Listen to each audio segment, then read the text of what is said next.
Hey, welcome to Project Recovery, a podcast about addiction, but more importantly, it's about recovery. I'm Casey Scott. That's Dr. Matt Woolley. This is where we would say aloha. You know why? It means hello and goodbye. And goodbye. Yeah. And you just got back from beautiful Hawaii. I sure did. It was a lot of fun. What does a doctor, a psychologist do on vacation? So we went to Maui and we sort of split it up between adventures and just relaxing. Ashley loves to just relax, but she was a good sport and had a lot of fun with me on some adventures. We saw a ton of whales. Now, this is their birthing time. Okay. So there were a lot of whales and their babies out there. We went on a boat, so that was pretty fun. Hiked to the top of the volcano. That was cool. Now, if I remember correctly, when you're on vacation, that's when you catch up on TV. You like to just to sit in the hotel room? I usually do. And watch like the home decorating shows. But we didn't this time. Okay. No, we didn't spend much time in the hotel at all. We were out on the beach, or we rented a Jeep and drove all around the island, and we had a great time. Did you get some malasados? No, what's that? Oh, it's a fried donut. Oh, malasados. Okay, yeah. I missed those. Oh, yeah, it's really I definitely ate a lot of stuff that was delicious and not good for me, but I missed those. You know what? They don't drink a lot of milk in Hawaii because it's so expensive. It's like $9 a gallon. I didn't really there. see it around much, but I'm not a big milk drinker. You know, the thing I loved about Hawaii, because I've been there a couple of times with my family, is that nobody's in a hurry.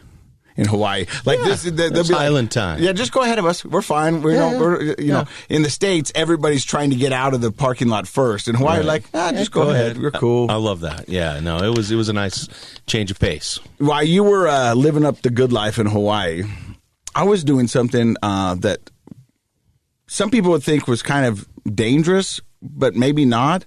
I was DJing a party for Budweiser.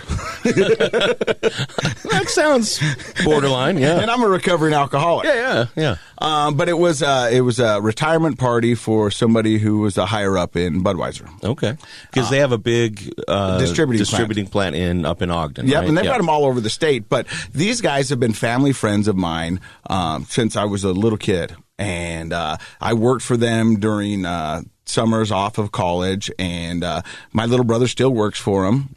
And I didn't know you worked there too. Oh yeah, just it was my summer job. Okay. And so I would be the guy that would help people take kegs into bars, deliver cases to convenience stores, or as they call them, C-stores. The C-stores? Yeah, they're called C-stores. Casey stores? No, convenience. Oh, convenience stores. Yeah, the C-stores. So you'd either get on that day put on the C-store run, or the keg route, or the grocery stores. The whole picture's coming in a little clearer. Yeah. And then you'd be tasked with rotating beer so you could get the born on date earlier and that kind of stuff. But I'm digressing. But it was a party for the higher up at Wasatch Distributing. Okay. And they said, hey, would you mind DJing it? And I was like, no, I'd be honored, as a matter of fact. And while I'm up there DJing, a couple of people would come up and was like, is this tough? Is this hard? And I go, DJing? And they're like, no. You weren't doing a very good job that night? Well, this one lady, this is a crazy story. She comes up to me and she goes, hey, we're going to have an intervention. And I'm like, oh, you heard my podcast. Who would need some help? Where are we going? They go, no, can you get some better music on? And I was like, oh, ouch. I was like, too much MC Hammer? Yeah.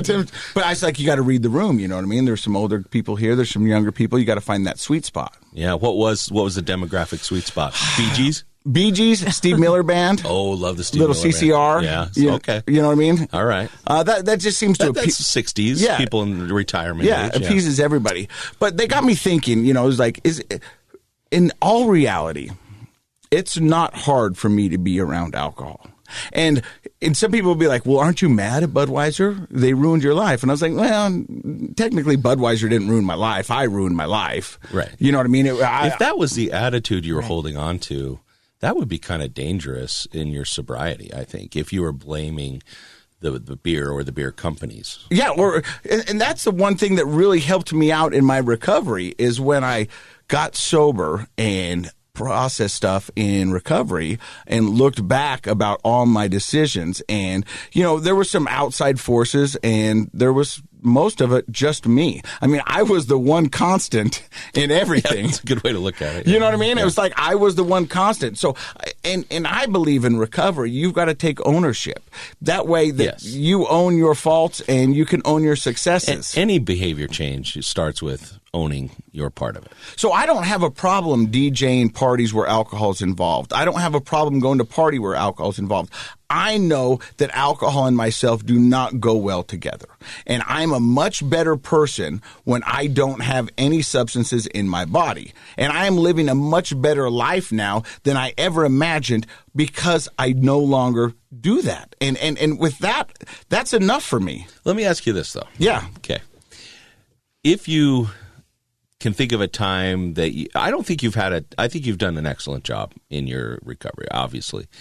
But would it be in a public place like that with a big party and lots of alcohol, or would it be home alone? Which venue would be more tempting, do you think, to have a relapse for you? Because you're a very social guy, you love to party and have fun. You know that was your reputation, and it's still your personality. But I know a lot of your problematic drinking happened at home. And that was one of the reasons why I wanted to do this podcast, is so everybody knew where I was. You know what I mean? And held me accountable. 18 years ago when I quit smoking, I announced it on TV, and they said, "Hey, if anybody sees me smoking in public, come up and punch me, and I'll give you $100." Because I did you really do that? Yeah, I wanted to be held accountable. Yeah. You know what I mean? I've thought about this. I've thought about if I were to relapse, how would it probably go? Yeah. And I know it wouldn't be in public. Well, just temptations. Yeah, temptation. I have faith you're not going to relapse. But the tempting, like, where would be the setting that would feel like, just that temptation? A family tragedy. Oh, okay. Yeah. You know what I mean? Yeah. Not being able to, I don't know. I can't, I don't want to even think about it, but I think that's where it would be most tempting, where I just want to escape. That makes sense. Right now, there's no part of my life that I want to escape from. Yeah, that's awesome. I'm living such a fulfilling life right now that I do not want to escape. And I want to be present for everything. Excellent. And so if it was something like that, I wouldn't do it at home. And I don't know. I think that's about the only way that I could see something happening, and God forbid, I hope it never does. Yeah. But that makes sense, and that actually makes a lot of sense for, you're so close with your family, and that means so much to you. I get that. Yeah. So well, that's a good answer. So I mean, the fact. And I'll go back to this dumb meme. And when we started this podcast 4 years ago, I talked about him a lot. Like my favorite is "Nothing changes if nothing changes," which is stupid sounding, but so true. Yeah. But the best one I ever described recovery and addiction for me was, I gave up everything for one thing. Now I just give up one thing and I get everything. Yeah, so true. And to me, that's really what happened. Mm-hmm. I said at one point, and it's the saddest statement I've ever uttered in my life, is I fought harder to keep alcohol in my life than anything else. Mm. And now I fight harder for my sobriety, because with that, I get everything else. You also don't really like to be told what to do. Hate it. So have you ever... Hate it. Have you ever thought like, well, maybe I can handle... Nope. Drinking. Because alcohol won't tell me what to. I could handle having some drinks. I'll be fine. That was my plan for the last 3 years of my addiction. Yeah. Because there was a lot of people telling me to sober. You were finally people were coming out of it. Yeah, and saying, hey, look, this is getting out of control. You've now lost a marriage. You've lost a job. You've lost respect. You've ruined events. And so... But that was my plan. As stupid as it sounds, that was my plan for the last 3 years of my addiction. I think it's stupid in retrospect, but we all do that with something probably. I'll just have a couple. I can do this. Look, I've gotten this far. I'm sure I can figure this out. There's just some thing that I'm missing. I just got to be able to say no. And the reality is once I get one beer in me, I do not have the power to say no. Like, I've had people go, do you think you could have one beer? I go, I don't know. I'm not going to try. Because I have too much you're risk. Go big, go home kind of guy. Why would I have one beer? Yeah. That's like having one M&M. Stupid. I don't think I've ever had one M&M now that you bring it up. Yeah, right? Come on. Yeah. I drink beer like Pringles. One is just not enough. Oh, Pringles. Man, that's another good example. Yeah, right? Yeah. Come on. All Before right. you know it, that whole can's gone. Yeah. Yep. Hey, we've got a wonderful show for you, and I'm so excited that you're back, Dr. Matt. In case you didn't know, I am $10,000 richer. Yeah? We won the show. Yes, that's right. Survivalist. Yes, yeah, you did, yeah. and you guys talked about it while I was gone, right? It was an amazing experience and one that I will remember for the rest of my life, and hopefully my kids will too. Oh, of course they will. That's an amazing thing. I said, hey, if they're going to do a winter season, will you go back? And they went, Once is enough, huh? Yeah, so we'll see how it goes. Yeah. Hey, we got an amazing show for you today. We've been trying to get this lovely lady on the show for at least 2 months. Her name is January Riggin.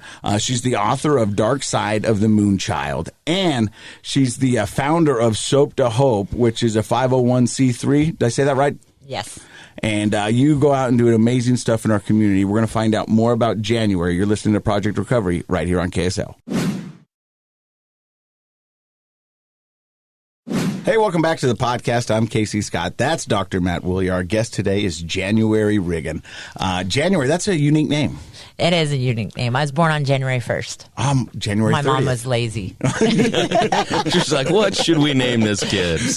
Or lazy and mad. Yeah. Being born on the 1st. I like it. I love it too. So tell me where the story of January begins.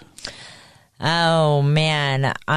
Just because I'm on the recovery project, I'll let you guys know that I have 16 years in recovery. Wow, and, nice. That's amazing. 16 years is a lot. It is. Every once in a while, I'm like, I think I want to be the newcomer again. I want all the people to hype up on me. But you know what? There is something to that. I remember when I saw people getting sober for the first time, and I would say, I'm kind of envious. And they go, Why are you envious of me? Because I go, because the road you're about to go down is so wonderful if you let it be. Oh, yeah. I mean, it's like watching a baby deer walk for the first time or a newborn figure out something. You're like, oh, you see that light in their eyes and you go, oh, wow, everything is so magical.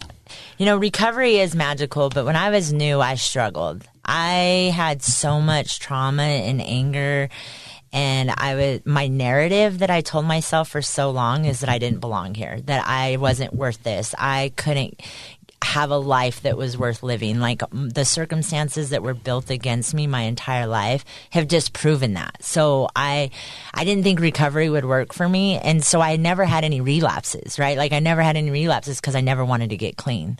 And so when recovery actually happened, because I got into treatment and I had to start facing myself and see those steps, I struggled. I was upset that that I didn't know how to manage this. I didn't know how to control this, that I needed something to numb who I was. I didn't like who I saw in the mirror. And all of those things came back that have happened to me, but now I didn't get to have a coping skill. And so I struggled probably my first couple of years, and I had to fight for every day. It wasn't like I had a whole family support. I had money.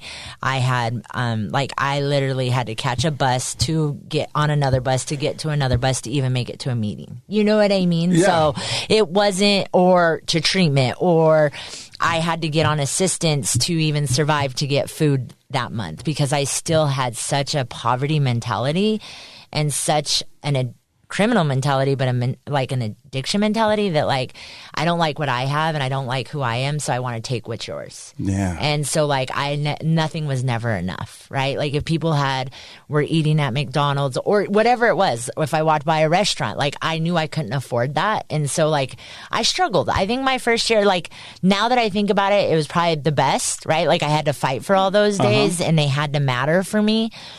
Because I would have probably tried to manipulate someone. Okay, before we get to that, because I love where you're going down this, but I think a lot of people would be interested to what got you to that point. So do you remember the first time you tried a substance or the first time you were introduced to alcohol? Well, you mentioned off air that your growing up situation was kind of unique in that you grew up on a Native American reservation, but you were a minority, not a Native American. No, I wasn't. Tell us a little bit about your family and where you grew up. So I come from a broken home. My dad's a Vietnam vet, because when you said that, I did it triggers. Mm-hmm. And he passed away when he was 54. Poverty. Lived in a trailer park my entire life. Moved to Indian reservation when my parents divorced because my grandma had land on there and my dad stayed on a trailer there.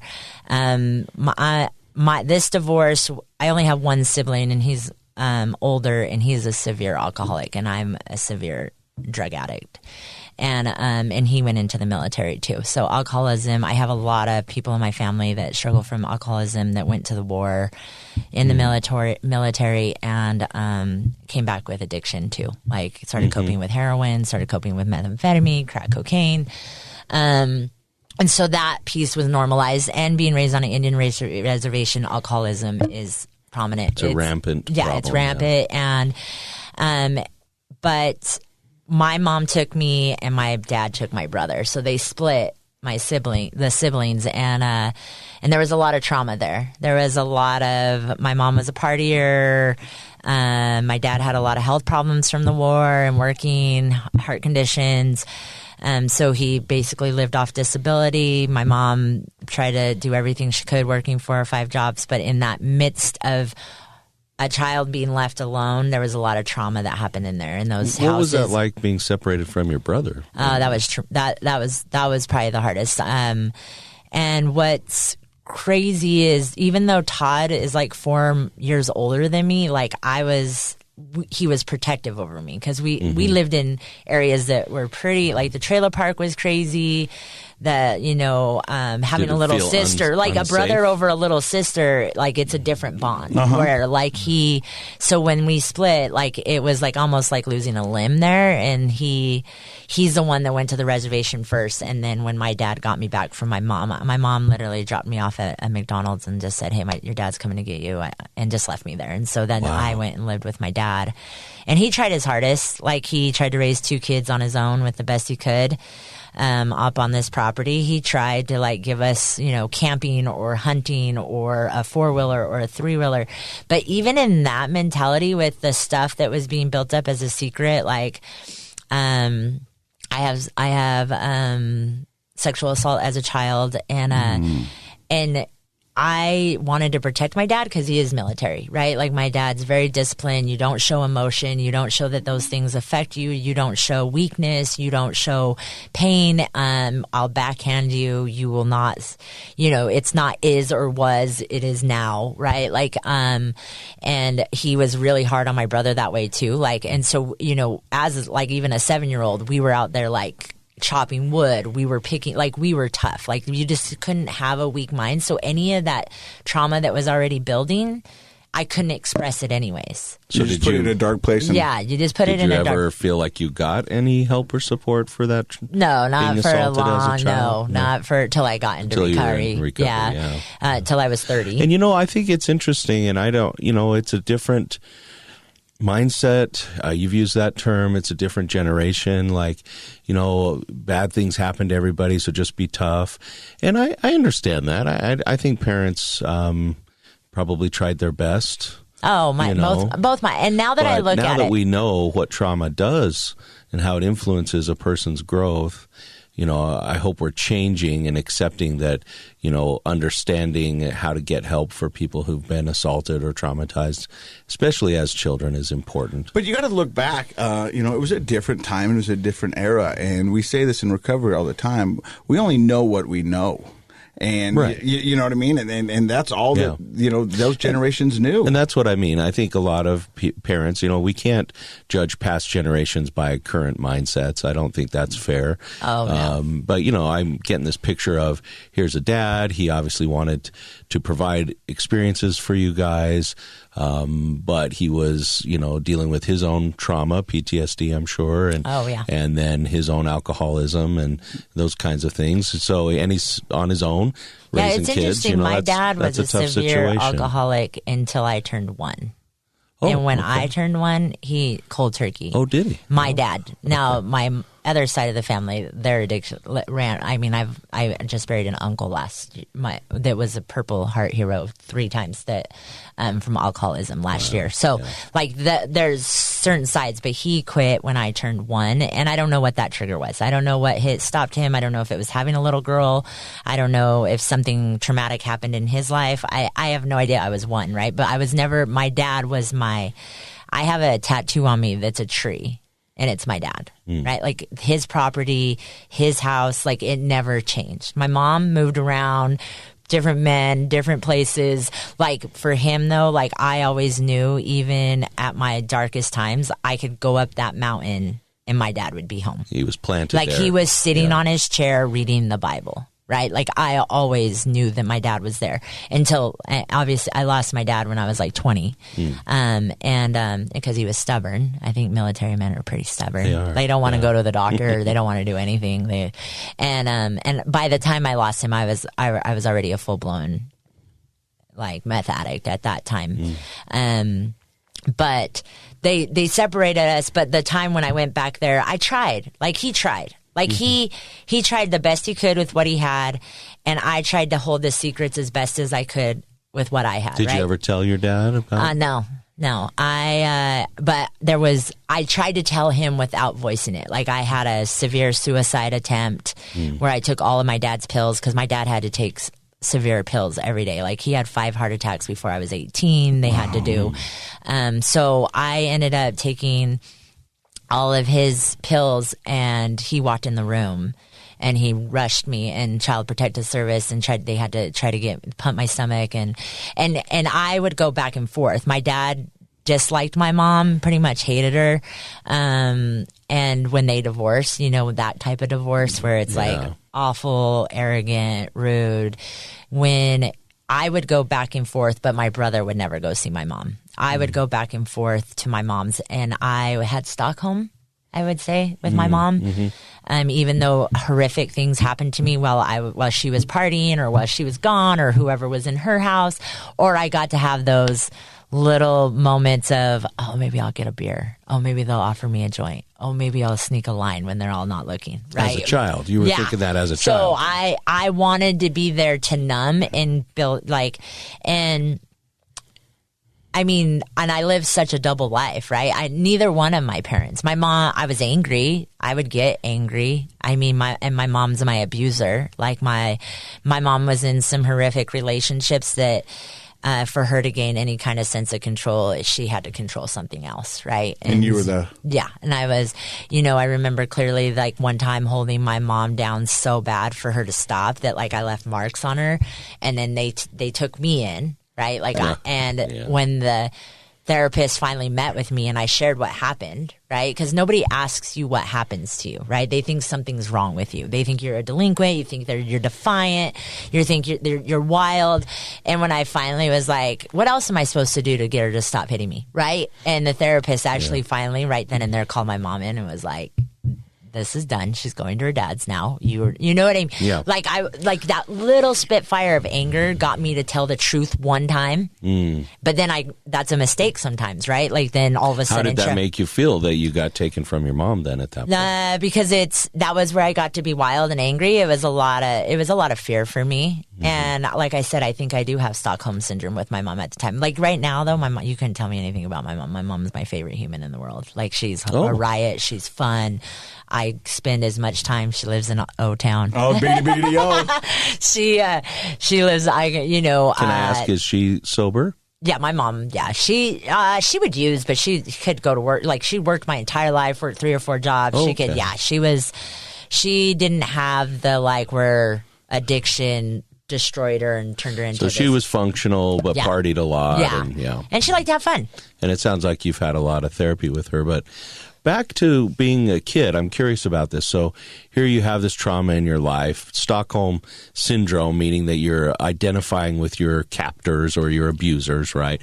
And so you don't want to give up, get them in trouble. So you never kind of rat out to your dad what's going on over at your mom's. Is that what you're saying? Yeah, or even about my dad, because my dad was, military.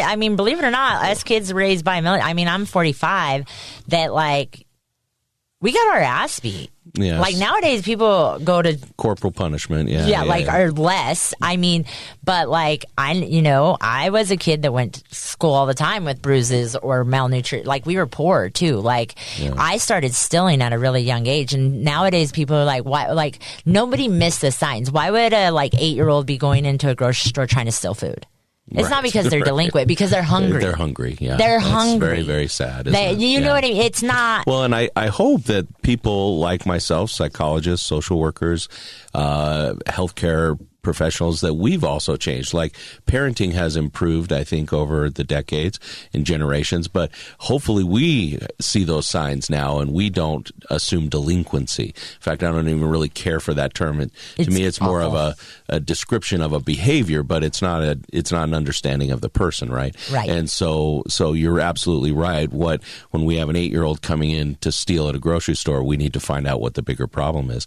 But for you as a young child, do you remember how young you were the first time you used anything, drank, or probably? I probably tried. My brother was drank. I probably like 10. My brother tried to get me to take a swig of Everclear. And you probably Everclear at 10. Wow. Yeah. And I puked all over my grandma's. But I wonder, was it curiosity?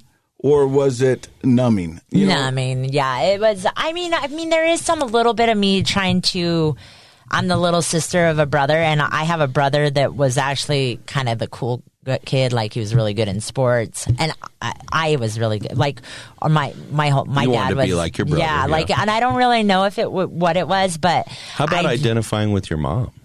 Like, were you trying to make connection none of that. with her that way? No? I mean, really, in reality, like that, like it feels like that time was kind of minute compared to what was brewing, right? Like I at that point, I became the perfect ingredient for a predator, right? Like I started using methamphetamine, weed, drinking, probably full blown. Like 11, 12, right? So like me having trauma, being raised, so being you were able just like barely into 6th grade. Yeah, and like you're using all those things. I ended up being a perfect ingredient for predators. Where like I ended up being attracted to older men, probably from my sexual abuse, right? Like and normalizing that. I ended up getting trafficked on a big biker gang property for like 6 years in my entire life, and that was normalized. Like I needed that property to go pick up that substance where I learned how to make methamphetamine. I knew how to use methamphetamine. I knew how to mule those drugs for that biker gang. I knew how to sell very well at a really young age. I knew where I was a full blown adult at like 12. Like I knew what I was doing. But you were trafficked. Yeah, sex trafficked. Yeah. And so that was But that wasn't a word they used back then either. No, that had barely hit mainstream maybe over the past 10 years. But back then that was not. That was an exchange because they were giving me drugs. I needed that drug. I needed safety. So as young as 12, 13 years old, you were in that biker gang life. Yeah, I was already in that scene and actually I write about it in here, but one of the hugest thing is the property gave me power, right? It let us teens go on there and have bonfires, have cakes, have booze, have lines, have sex, be angry. We could fight. We could yell. Like at some point, it was home. So nobody held us hostage. I wasn't private property. I wasn't held hostage, but it was home because I needed what they had and they needed me. Mm-hmm. So at some point, you normalize that too. Did it feel? And because I say this because I think a lot of teenagers, it felt like you had something important going on, like you were an important part of the group. Oh, purpose? Yeah, absolutely. Yeah. And plus, too, I think kids that come from that background were looking for maternal, right? Mm-hmm. And so if there's, I had a female trafficker. She always looked for me. She would brush my hair. She would feed me. She would bathe me. She would make sure I was okay. She made sure I had enough drugs. She would tell me that I was the most important. That like she never left that property unless she was coming to find me and make sure I was okay, right? And so at some point there is a maternal toxic blonde going that there's no one could tell me different about her. And I was already sexually distorted that like giving up sex was just part of the normalization, right? I had no idea that this was like trafficking or exploitation or being someone like that wasn't the word. Did you feel like sex was your currency or it was your worth? I mean, no, yeah. Well, and I had a lot, like I was a kid that could mule drugs for them too, right? Like I was their currency all the way around, right? I went and sold into these small rural towns. I mean, obviously that area, Durango, Ignacio, like all those little areas, like what else is there to do in small towns, right? And so I became currency. I became a valuable to them and they became valuable to me. So I really thought of it like they were my street mom. I thought it was my street mom, and I thought I was a street kid. And what happened is the system failed me, right? Like this, I went in twice before I was 16 to an abortion clinic, didn't have to have a parent sign. I could walk in there with cash.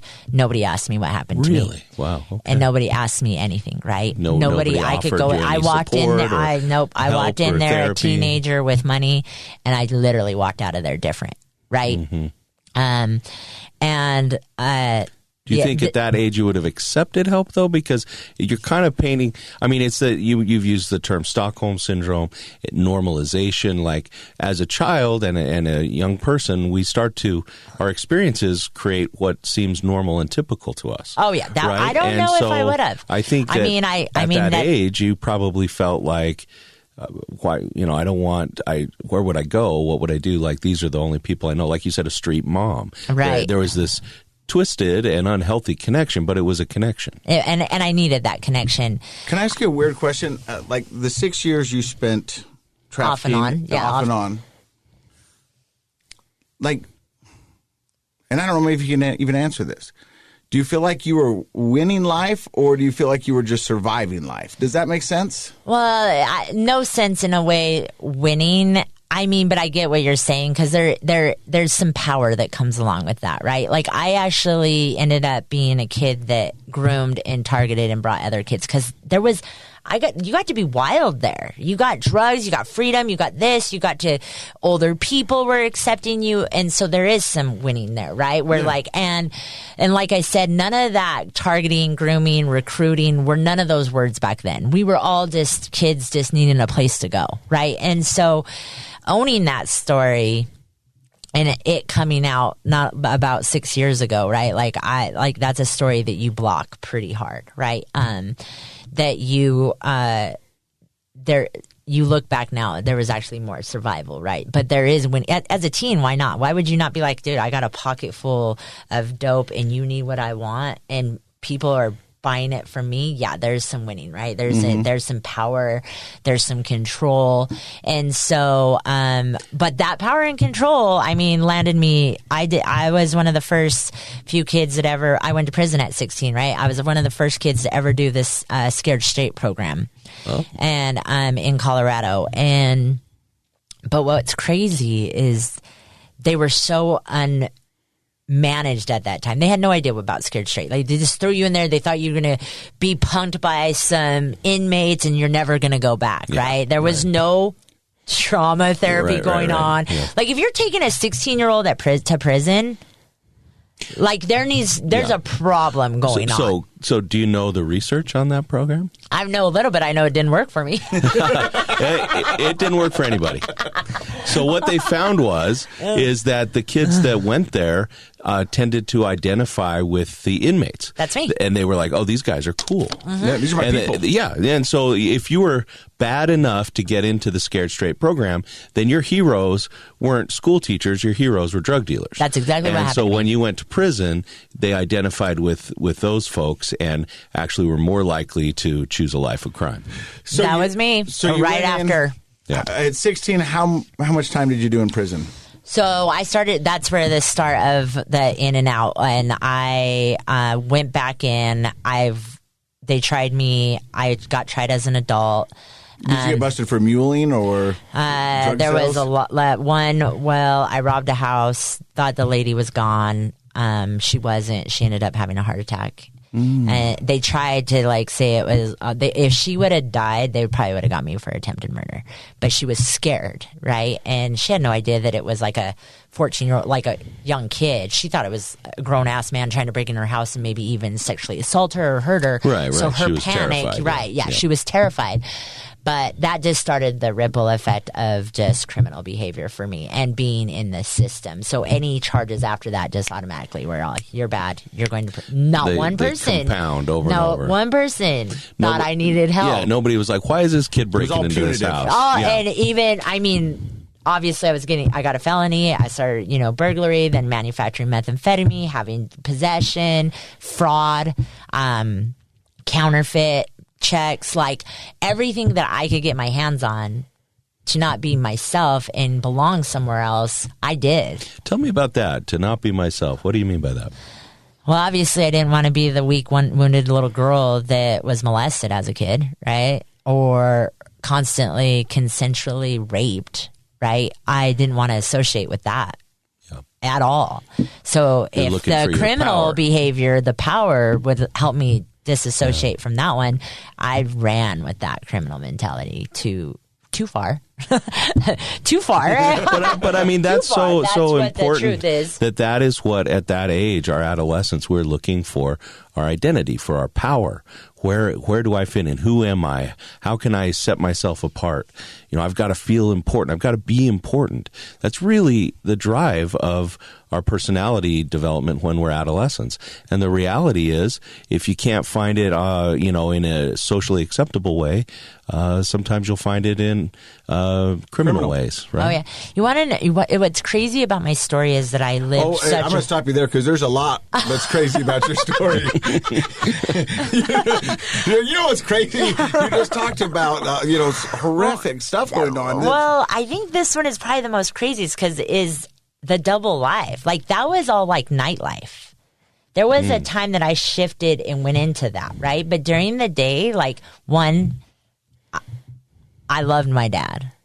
So during the day, I couldn't let anybody see that girl. Because if someone told you didn't want your dad to find out. No, or shame, right? Like, You didn't want to disappoint him. But so I went to school. Oh, okay. I made every sport. I made varsity. So you were excelling on both sides of the page. I probably not. I mean, I probably made D's and C's, but I went to these areas to protect my dad. Probably at the end of the day was it, and not to protect myself, but to protect my heartbreak. To protect your dad, and probably to protect your story a little bit. Because if something comes out and your dad's like, "Well, she's going to school, she's on all the teams. This can't be true." Right, and I needed that double life. I needed this over here, and I couldn't. I wasn't a voice. I tell people, and it's in this book, and it says it in the back. I will tell you right now, my first trafficker is not a human. It is silence. Globally, silence is the number one trafficker. Interesting. Yeah. But I learned how to be silent at 6. So everything else after that, all was a secret. Yeah. And so I never was a voice, but I knew I knew certain things that would protect this side of the story. Yeah. So, or I weighed like this much, or I had bruises, or I was wearing long sleeves because I was already shooting up dope. I played that role so well, that I don't even know what narrative was true anymore. Right? Like I didn't even know I had no clue where. Yeah, that identity wasn't solidly But based. all I knew is that my dad depended on, in this small town, he would show up for every practice and every game.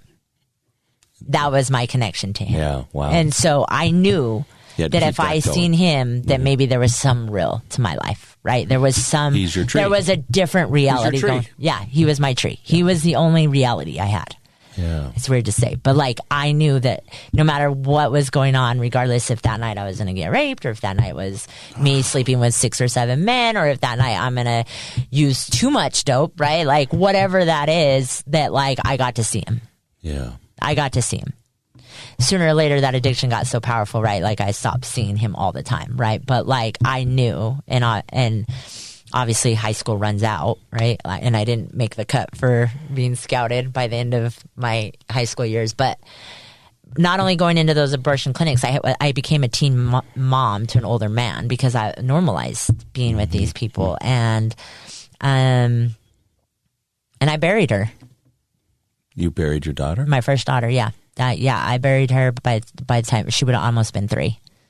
So I was a teen mom, full of trauma, addiction, abusive relationship beyond abuse, right? Beyond that. And the only thing that probably saved me from that relationship is that my drug was more powerful. I decided that I needed to go chase my drug than stay at home and be abused. And so I have a lot of respect for addiction sometimes for those types of things, right? I ran with her. I tried to run from him, but during my addiction, I couldn't, my dad had to come, I was running down the road. Someone picked me up. I was barefoot, naked, with her in my hands, running from another predator. And, I finally called my dad, and I haven't seen him for like a year. And he drove like 8 hours to come pick me up, and was so disappointed, right? That finally that story came out, and they tried to get me better. I tried to come off all those substances that I was being fed by this predator for probably about 6-month period. And by that time, someone let her go to his hands. And the truth is I got a fight for life call that she didn't make it. 30 days later. I don't know what happened in that home. You don't know what happened. I mean, there's a lot of speculation. Mm-hmm. They tried to blame me and say that I was an addict mom that couldn't take the negligence and put her in an unsafe home, which it's her father's, right? But at this point, there was so many abuse charges from domestic violence from me and him that it was considered an unsafe home. But I don't know if we'll ever know the truth. No. Wow. But burying your first child as a teen. Again. But because I'm on the run, I already have criminal charges. I'm not supposed to be using. They found out I'm using, right? So I'm in prison again. So they think that's the safest place for you. Well, at I think this it's point, I don't know. It became my only father figure. Well, it's a punishment mentality, and that's what we've talked about a lot on this show. Is that punishment doesn't create positive change. No. So you were telling me off air at some point you did 10 years in prison. Off and on, yeah. Maybe a couple of times here and there. That was it. And this was all in Colorado? All in Colorado. What brought you to Utah? My brother. My brother was in the military. He did, he actually graduated high school a year early to go in the military. He wanted out of this small little town. Yeah. Right? And one of the ways out is Job Corps. Or the military, or the military, basically. Yeah. I mean, believe it or not, back then, right? And so, I think he did about 8-9 years in the military before he got out and he came to Salt Lake City with his wife at the time, and I think he was trying to start a family. Mm-hmm. And I actually expired my number. And I remember clearly one of the conversations, they can't hold you past midnight when you expire your number. So that means that you've done your time and your parole. Okay. Right? I didn't know what that meant.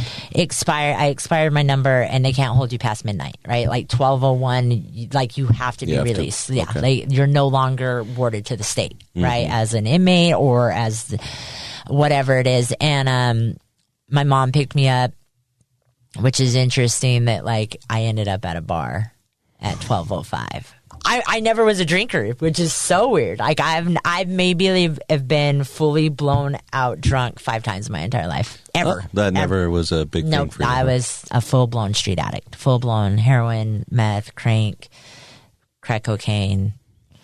No, I've never taken a synthetic drug. I've never done oxys and none of that. Never, ever. Of that. Okay. Not even in recovery. I've never even gotten a prescription for it. Huh. So I know I still kind of hold on to that junkie pride. I don't know if that came out kind of junkie pride-ish. No, it's okay.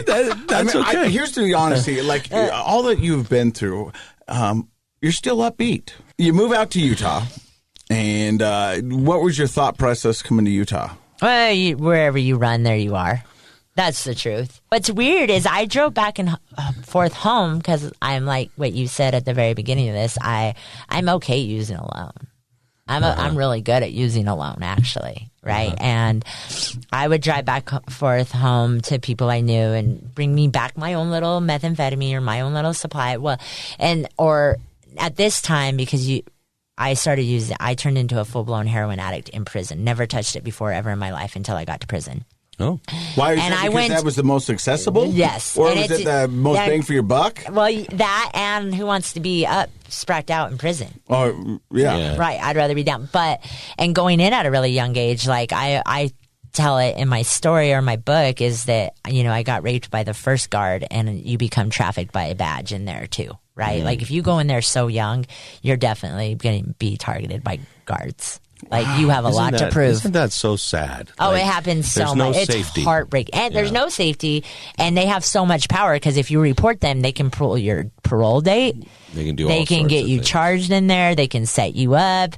Who's going to believe an inmate that has a rap record, right? Like, so I would come back and forth with my and use. I didn't know a lot of users here, but as soon as that opens, like once you start looking for it, like right, I found out there was a strip club here, and I was like, oh, I'll find a predator there. I'll go sit by the old dude on the ICU unit right there. I'll go talk to him. So you were searching for predators. Oh yeah, and I was searching for people that I know that use that I can be normalized around, especially in Utah because I didn't know anybody, and so my life got pretty destructive in the state. I started, selling myself, curbside selling, prostitution, whatever that is, to survive that, and then I get arrested one more time.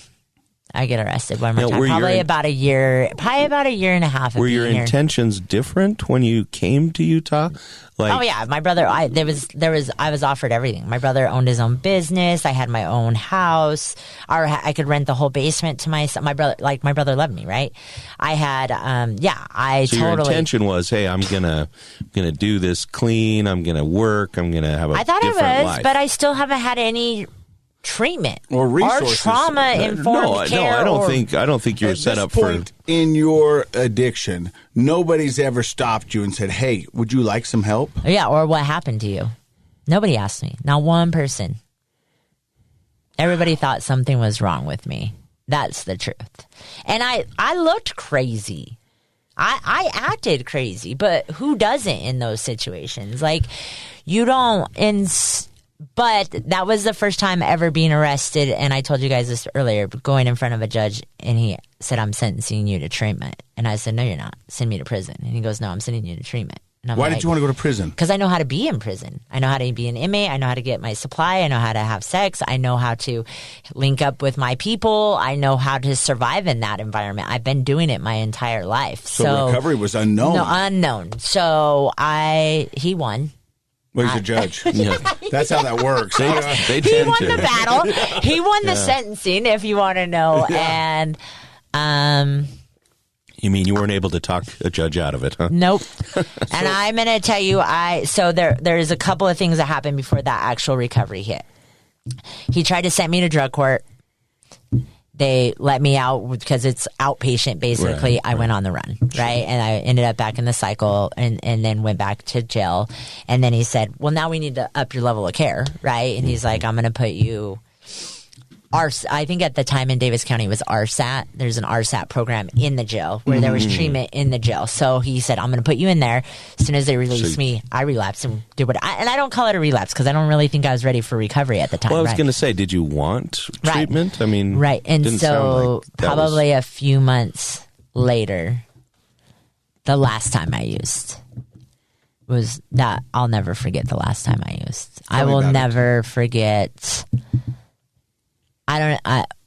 Coming off, I was like 80 pounds. I was malnutritioned. My skin tone was like greenish because I was so malnutritioned, so gone. Really couldn't even remember my name. And withdrawing in a jail, like I literally bowel movements on myself, scratching, the pain, the aches. Like I think even a couple of the Weber County guards were like, I think we should release her. She's like a liability right at this point, right? Like looked like you were gonna die. Like screaming, restless. Like I'll never forget that because I'm going to tell you that right there will probably keep me in recovery. Because it's easier to stay here than to get here. And we've had so many people who've come on this podcast and who said they'd welcome death because they feared detox.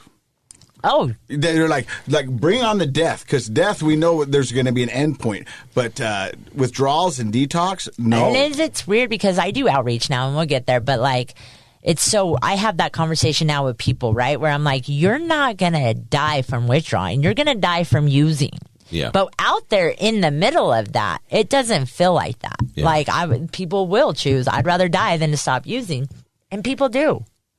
There's a lot of people that die that shouldn't die, like, right? Like, they're just trying to get high. They're trying to cope. And we have, our overdose rate and people dying from all sides of addiction, right? Drunk drivers, overdoses, of under the influence of doing something stupid if you're a gang member or you're trying to prove yourself, like all those things, like the death that comes from having something in your body is awful. So you find yourself sitting in a court-ordered rehab.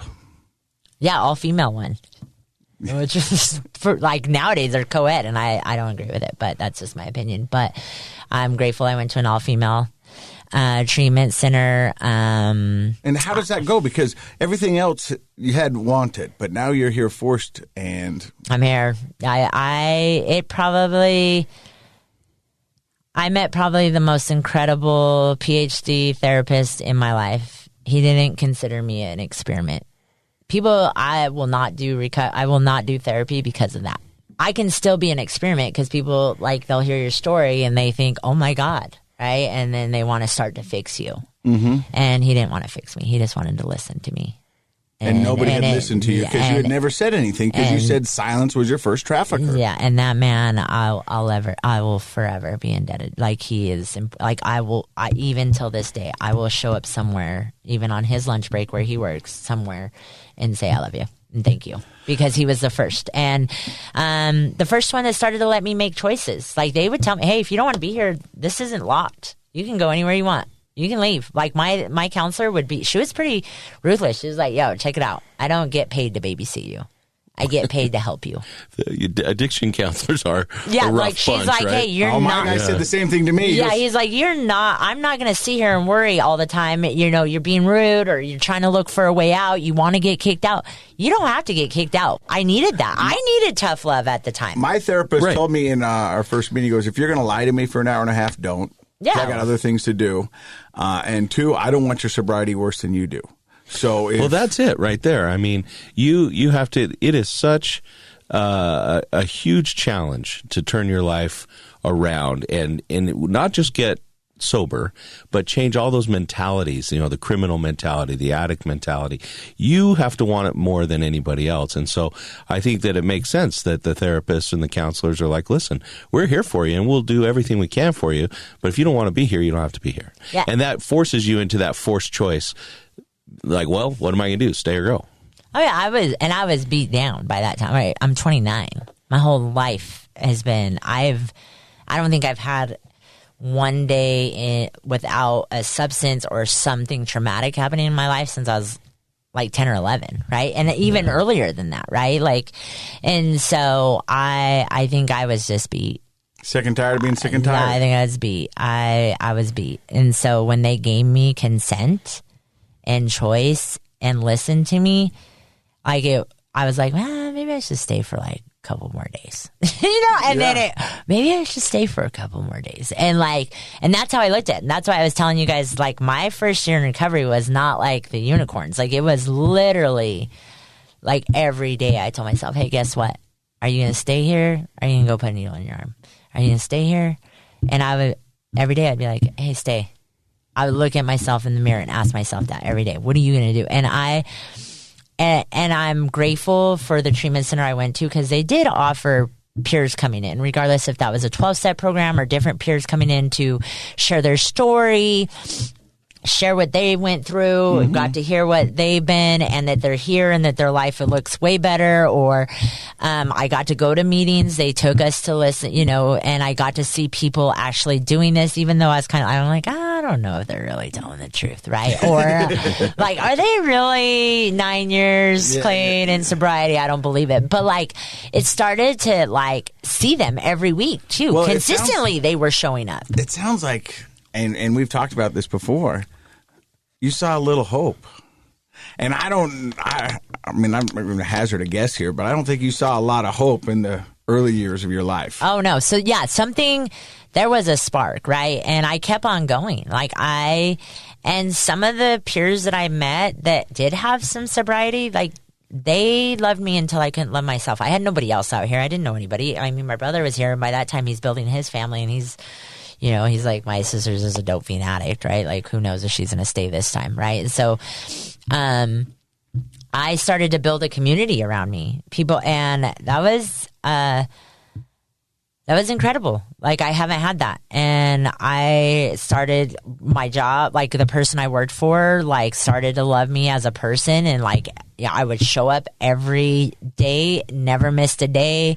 Like whatever that trigger was to like, this might be worth exploring because I don't know if I'm going to make it again. I might just end my life at this point. Do you think that was the first time that you found real value in the person that you were instead of what you could do for someone? Absolutely.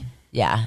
And so, like I said, I just haven't, I mean, I've been looking, but I haven't found a reason to pick up. And that, I'm going over 16 years. So it's not like I haven't looked. There's some things in my life where I'm like, well, tragic. Family tragic. If you don't mind, that. You talked about 10 years being sober and had a suicide attempt. Yeah, I will. This will be a good segue because that's how Soap to Hope started. Is this mental breakdown? Is obviously I'm shared this piece of the story because now it's told, but at 10 years it was not told.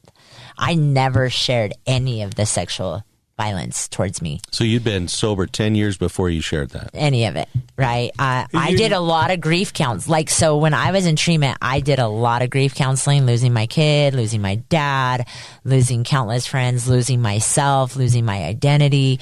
But I never talked about that stuff, right? I was still locked up. Never talked about the trafficking, the sexual assault, the rapes. And I wouldn't. I took so much pride in addiction. I was like, I was just an addict. And I still held on to, was that really it? Like, I really still thought for a long time it was just my addiction. This is an exchange. I actually was a drug dealer. I wasn't a victim. Like, actually, that's what. And so I really didn't own that. And really, I think pieces of your story need to come out when they need to. Well, we've said that before, and where I go, I'm being as honest as I can be right now. Right now, because whether it's you or me or whatever, this is as honest as I can be right now. And I needed to work on my daughter's death more than anything else because I was tired of honoring her with a needle in my arm. Like, I had the perfect excuse to use every day. Like, every day. You couldn't tell me different. I mean, I could convince therapists to say, yeah, I understand why you used every day, right? Like, literally, I was so shameful for that, like, I am grateful at the time of my early recovery. That's what I chose to work on, was her death, and to honor her differently. That makes sense. But there was a lot of stuff that didn't get worked on. Sure. 10 years clean, kind of going through a situation. I've been in a relationship for 10 years. Kind of really not wanting to be there, not understanding what's going on sexually. Like, I'm acting out sexually. I'm kind of like, honestly, I'm cheating. I'm like, weird stuff's going on. And I have a great life. And my relationship, like, he's a good man, right? I didn't know what was going on, where I was kind of spiraling out. And I remember clearly, I walked into a gas station and there's this old biker white dude walks in there smelling like diesel mechanic, BO, and cocaine. Like, literally. And I call it the smell of trauma, and I wrote it. It's the first story in there. The smell of trauma. That was your trigger, huh? And I couldn't walk. I got to my car, and I couldn't even start my damn car. It was the smell of that smell. Triggered all of that. Like, I barely made it home, and I stayed in a fetal position for like 4 days, like flashback after flashback, being on this property and what was really going. Seeing your trauma as a third person from that trigger trauma response. Yeah, I didn't think I was gonna make it. I was like, what else, God? Are you kidding me? Are you kidding me? Like, this is the more to my story that you're gonna tell me now. I've done everything you've asked to stay here. I've given up time, energy, steps. I've been to every meeting, doing every service project. I've sponsored women. I've let people sponsor me. I've done all, like, I was angry. Well, you wanted to keep that stuff locked away because that's what you'd always done with it. And I called my ex at the time because I obviously ruined that relationship, and I handed him over $10,000 and asked him. I did have another daughter. At the time that she came back into my life in recovery, she was 7, and she's never left. So I've raised her now for 16 years. I got her my first year back in recovery. Her dad somehow or another asked me to come pick her up. Went and picked her up, and he's never wanted her back. And then I'm like, dope. I get to raise this little thing. Hopefully better than got raised, right? But I asked him, I said, hey, here's $10,000. I've been saving it. Will you take care of him? I'll sign over her to you because that's the only person she knew for 10 years. And I'm done. I'm done doing this recovery thing. I'm done doing the hope thing. I'm done doing faith thing. I'm done looking at myself. I'm done finding out new things about myself that I just don't know if I can swallow anymore, really. And yeah, I had it all set up. I was like, that's it. I think I'm going to go hurt the guy that hurt me, right? Like I had this like whole revenge mentality going on, and then I'm going to blow my brains out and I'm going to be done. And thank God I didn't. What stopped you? My best friend. I was driving down the road. He drove all the way from Logan. He was my best friend in recovery. I was on the road back home because, all the people I had on my hit list. Yeah, Colorado. Everybody I had on my step 8. You had a hit list. Yeah. Lipstick list. Yeah, lipstick list. And he drove all the way there and found me on I-15, pulled me over and took me to the monastery for like 5 hours in Ogden. Oh, wow. And I sat up there. What a good friend. Yeah, and I was like, and I moved to Salt Lake on my own. And obviously at this time, my kid's older, right? She's 17 by the time this is happening. When it happened, she chose to move out, do her own thing, and move in with her boyfriend. And she needed a family, and I wasn't providing any of it because I was losing my mind, right? Mm-hmm. I didn't know what was happening with this mental breakdown, with this trauma response. I couldn't even put sentences together. Mm-hmm. I was mumbling all over that's again. That's how powerful trauma can be, yeah. Yeah, I was mumbling all over again. That was the thing. My dad tried to put me in speech therapy because I mumbled when he got me back, and he was like, something's wrong with her. You're regressing. Yeah, and I did not know what was happening. Yeah. And I got to finally put a word to it. I started to research what this really was, and there's this word that came up, that exploitation, trafficking, sexual assault, molestation, right? What all these words, right? There was something to this that happened to other people, and I thought it was only me, so this was my own little dirty secret, right? And I just started actually listening to Survivor podcast and listening to other people's story and trying to identify and trying to put a new narrative to it as a survivor instead of a victim, obviously. And went to Thailand to do a lot of energy healing work and just started to rebuild. But that's where Soap to Hope came from, is that I am going to go do street outreach at night and knock on hotel doors or go into high risk, impacted areas, and just ask people what happened to them. Wow. So tell us more about that. So what's the soap part? We hand out hygiene. You hand out hygiene kits? Yeah, we hand out basic hygiene kits, and we put a handwritten note in every one of those hygiene kits. And I'm incredible volunteers that make those, because I used to make them myself, but that's a lot of work. Yeah. But it started off with hygiene. We were like, I'm just walking around. I'm going to walk around State Street. I'm going to walk around this area. I'm going to walk in hotels. And I'm going to just hand out hygiene. Why did you think of hygiene? Tell me why. Because I didn't have basic hygiene as a child.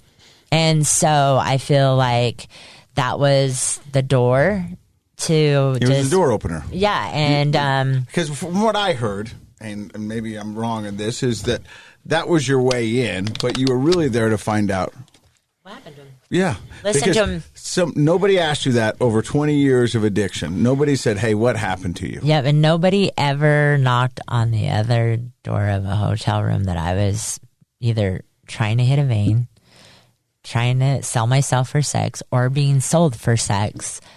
And just nodded and said, hey, I'm an outreach lady. Just wondering if you need hygiene, condoms, any resources.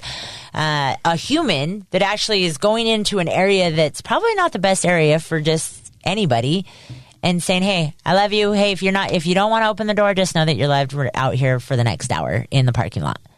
If you want to come down here, there's no judgment. No, we have safe sex kits. We have harm reduction supplies. We have wound care. We maybe have some used closed items. Maybe we have some water. If you choose to open that door and come down, know that you're going to be loved. Nobody's going to ask. Are people suspicious? Do they think maybe absolutely no? We have made we have consistently have knocked on probably the same 14 to 16 hotels doors for 5 years. And what is we don't miss a Tuesday. We have never missed a Tuesday in 5 years. That's impressive. We now have grown to Monday location, Wednesday mobile, Thursday location, and a Saturday location because obviously it's been 5 years. You're hoping to climb the mountain, or you might as well just get off the pot, right? But we got to transition to be an approved harm reduction program, so we get to do syringe exchange, we get to dispose and pick up syringes in areas, or even go in and show hotels and housekeepers hey, some of these hotels, don't go picking up or grabbing stuff because some of these areas are high risk. They might have stuck a needle underneath the mattress, or they might be in the trash can. We do a lot of awareness and we bring a lot of awareness about exploitation, pimping, trafficking in those areas. And you'd be surprised how many women out there were just that's not happening to me. That's my boyfriend. That's my street dad. What are you talking about? I'm like, oh yeah, I remember that. I know. Yeah. Hey, let me tell you a little bit about my story. Are the women receptive to you? Oh yeah, we probably, obviously it's winter months and people are all over and people opt to go into jail around this time, right? Too, or this and that. But we probably meet on the average anywhere from 700 to 900 people a month. Wow. And it's just two of us, and we're really small, low funded. We have a lot of people don't want to support harm reduction in the state of Utah, and a lot of people don't want to believe trafficking or exploitation is happening in the state of Utah. It's a huge problem everywhere, but it is a problem in the state of Utah. Yes. And I am so happy to hear that you're involved in harm reduction. We've got to eliminate this punishment response to people that are struggling with addiction. The punishment doesn't work, but treatment and love and harm reduction and connection does. Yeah. It's like taking, the truth is that there's it takes about 7 years for a victim of domestic violence to leave that relationship, right? Countless times at the hospital, broken arms, countless times, control or something, police reports, and it's like that out there too. With addiction or these severe trauma, well, they all go together. Yeah, it takes a while. So we consistently go in those areas, and we believe in consistency. Everybody asks us, "How come you haven't grown here or gone there?" And I'm like, "What I do right now is build. Everybody knows where I am Monday. Yeah. Everybody knows where I am Tuesday. Everybody knows where I am Wednesday." And I know what I can afford with my budget, right? And I'm not going to cause harm by trying to think I'm more or have to be more, right? I love people who use drugs. I love people that are in the high risk sex trade. I love people that are chronically homeless, untreated mental health. All these people that we meet with, we love them, right? And we want to meet them and not leave them there. But it takes a while for them to build trust with us. Absolutely. And it takes a while for them to say, hey, I actually have an untreated STD. Hey, I think I might be pregnant. Or, hey, I can't stop using. Or, hey, I have no insurance. I don't even know where I would go to get insurance. This has been my entire life. I lived in hotels with my mom. And now she's 23 and living in hotels, right? Generational. Or familiar trafficking too. Absolutely. You know what I mean? And a lot of that low end pimping, but we just consistently stay there. And we now have, through who we are and being a voice, we get to work with incredible other organizations, incredible treatment programs that support our community. That's yes, this person needs to come in on MAT. This person needs to be on Suboxone. At least for a little while. They've been out there for 20 years. Shooting up dope. They cannot just cold turkey it. Right. Or this person has severe trauma. We get to share a little bit of their story. Hey, her treatment plan needs to be different. Mm-hmm. It's not about the substance. It's not one size fits all. Yes, and so recovery. We get to be that voice for them. And I send a lot of our survivors or that are fleeing the life, even high-risk sex trade, out of state, because we have no level 1 care for trafficked victims in the state of Utah. John is getting there. Yeah. I'm going to ask you a loaded question. I get the question all the time. What do you get out of doing this work? People go, why would you do this? There's got to be something in it for you. Yeah. It's my story matters now. And I love that. Yeah, my story matters now. For a long time, I was like, I'm never sharing that story. That is not, like, it almost destroyed me. I was going to say, you tried really hard to not even accept your own story. Yeah, I didn't. Share it. Yeah. So why is sharing your story important to you now? Because I felt so alone. I totally felt like I hadn't. That's so ridiculous to say now, because now I've met hundreds and thousands of incredible addicts that are in recovery, much less survivors of trafficking and domestic violence and abuse, and parents that are grieving their kid that they've lost, even regardless if it was a car wreck or died at birth. Like, I've met countless people that have my story. Yeah. And that I'm not alone anymore. And so it matters more. That I hope that I make someone else not feel I got to tell you, you are such a bright light. A sociopath. No, I'm in love with you. I think everything you're doing is wonderful, and your story is so heartbreaking, but you say it so matter of fact and so jovial. I mean, that's what I mean. It's positive energy. That's what I'm getting. Yes, I've done a lot of healing. I am a person that creates healing on purpose. And because my life depends on it, and I have too much. What I've gained here by staying in the middle of this, my 23-year-old, she just had my first granddaughter. I never thought I would be part of a baby's life ever again in my life. Both of those two got taken from me. Right, one obviously passed, murdered, whatever. I don't know. I have no idea. Her. Because I went to prison, and Kayla was born chemically dependent. To have a relationship with my 23-year-old and watch her become a mom, and my womb trauma come up, right, where I was like, my God, what are we gonna do? She's gonna lose it. Something traumatic's gonna happen. Like, totally projected all my stuff on her, and me giving her my little sassy voice. She's like, no, I'm having this kid. This isn't about you. This is about my life. And to be in that room when the birth, and now like that little girl, like, it's healing all over for me. Yeah. Like, and I get to provide. Like, I get to, like, dude, if I want to spend $500 on my grandkid buying her cool Nikes or Vans, like, I never got that, right? Like, I stole that stuff to just be cool, right? And like, whatever it is, like, I get all these cool things that come back. I just never thought would happen. Recovery is wonderful. If somebody's listening and they want to help and donate to Soap to Hope, can they? Yeah. How? We need people to, like, we're running off a prayer and a shoestring. You can get on Soap to Hope's website. We do have a donate button, and it's associated with our accounts, and everything is 501c, and it's a part of our PayPal business account, nonprofit. I don't know it there, but you can get on soaptohopeut.com. And it's 2 the number 2. Yeah. And we have a Facebook page that we love people to follow. We do service projects. We have ways people can donate old used items, hygiene, travel size hygiene. Like, it's not always about the dollar bill. If you want to write handwritten notes with your family as a family fun night, that would be a great idea. Like, those notes are the most important thing that goes out there. Do we need money? Do we fly? I'm getting ready to fly 2 survivors out of state this week, right? Have I worked 5 jobs to keep Soap to Hope alive? Absolutely. I even worked the door at a nightclub. Really? Just like you were talking about earlier. Yeah. My friend owned it. He knew I was the only person that he knew that wasn't going to steal the money, would know when people are all get him out or trying to sell drugs in his club.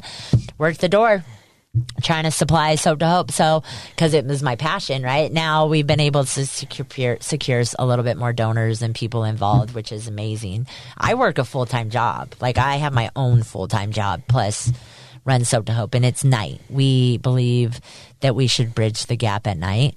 And especially a lot of our, women that they come out more at night. There's a whole nother belly of beast that comes. There's, living that dual life. Yeah. So we try to do night and bridge that gap and connect them to resources. We want to be a part of the village. We don't want to be the village. So we offer these certain things: harm reduction, street outreach, and victim advocacy.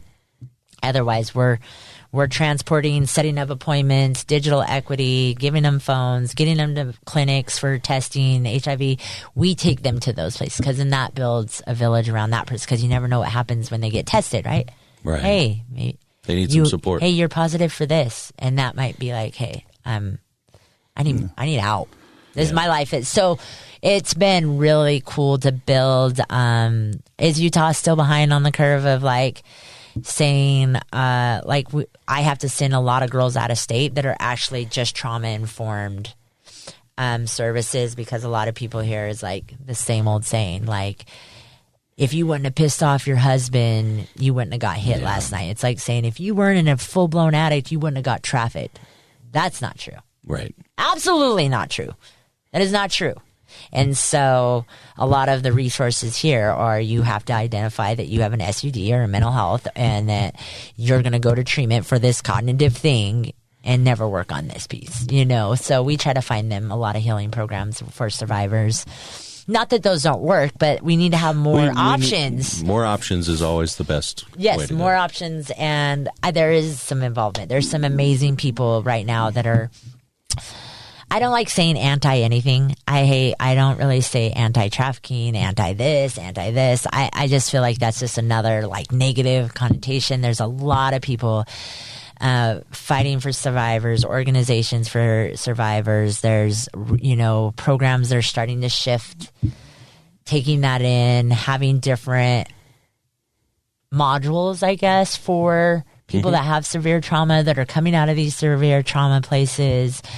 Just different, the movement is, and the survivor movement is like, survivors are at the table now. Yeah, and you're creating or being part of that community. And I think that's there's some incredible stuff Utah's doing too. Dr. Mountain, what do you think about this podcast?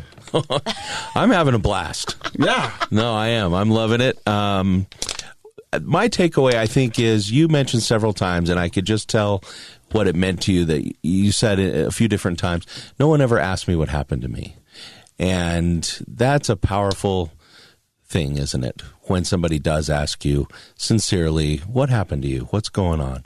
Somebody who really wants to listen. And I can tell that's meant a lot in your life. And now you're the voice asking other people what happened to them. And I just think that's beautiful, and that's real love. And I appreciate that you're out there doing that.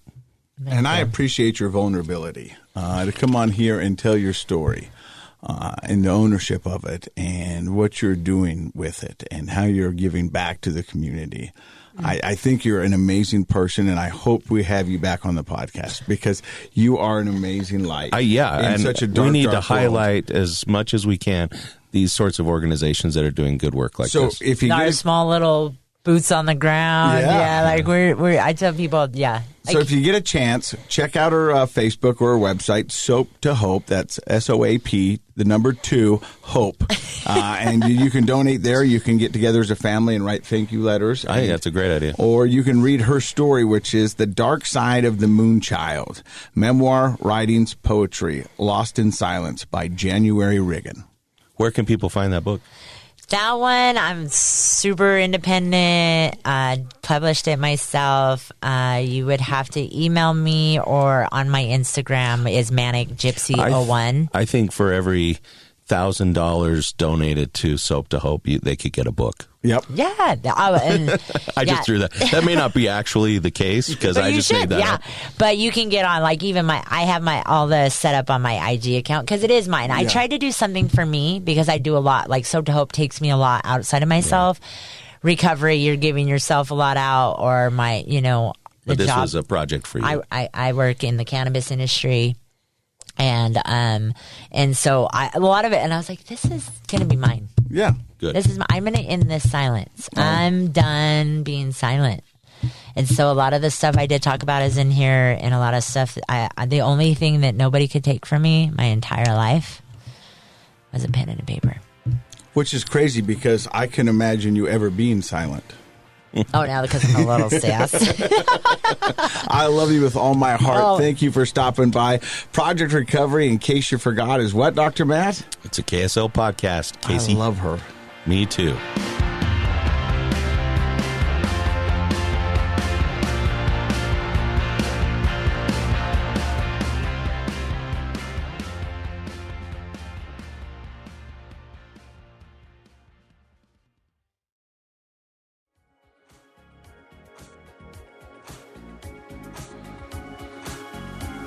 The contents of this program are for informational purposes only. The program is not intended to be a substitute for professional medical advice, diagnosis, or treatment. Always seek the advice of your physician, licensed therapist, or other qualified health provider with any questions you may have regarding a medical condition. Never disregard professional medical advice or delay in seeking it because of something you've heard on this program.